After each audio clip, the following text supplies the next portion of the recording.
اللہ تعالیٰ کی صفات کا وجود اور ظہور۔ اللہ تعالیٰ کی ذات کی طرح اللہ تعالیٰ کی صفات بھی ازلی اور ابدی ہیں۔ جس طرح اللہ تعالیٰ کی ذات مخلوقات کی پیدائش سے پہلے موجود تھی، اسی طرح اللہ تعالیٰ کی صفات بھی مخلوق کی پیدائش سے پہلے موجود تھیں۔ جس طرح اللہ تعالیٰ کی ذات مخلوق کے فنا ہونے کے بعد رہے گی، اسی طرح اللہ تعالیٰ کی صفات بھی مخلوق کے فنا ہونے کے بعد باقی رہیں گی۔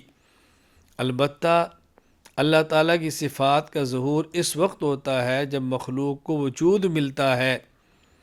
مثلا جب مخلوق موجود نہیں تھی تو اللہ تعالیٰ اس وقت بھی خالق تھے اور صفت خلق کے ساتھ متصف تھے۔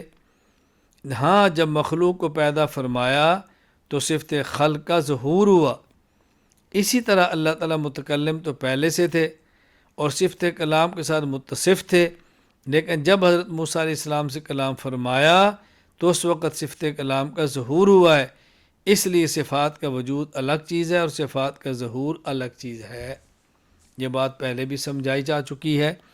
ایک ہے اللہ تعالیٰ کی صفات کا موجود ہونا، اللہ تعالیٰ کا کسی صفت کے ساتھ متصف ہونا، اور ایک ہے اللہ تعالیٰ کی صفات میں سے کسی صفت کا ظاہر ہونا۔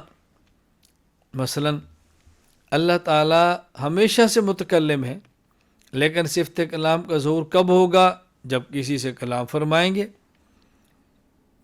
اسی طرح اللہ تعالیٰ کی دیگر صفات ہیں کہ اللہ تعالیٰ کی صفات ازلی ہیں، لیکن جب مخلوق کے ساتھ صفت جڑتی ہے تو صفت کا ظہور ہو جاتا ہے، مگر نہ صفت اپنے وجود میں ازلی ہے اور ہمیشہ سے ہے۔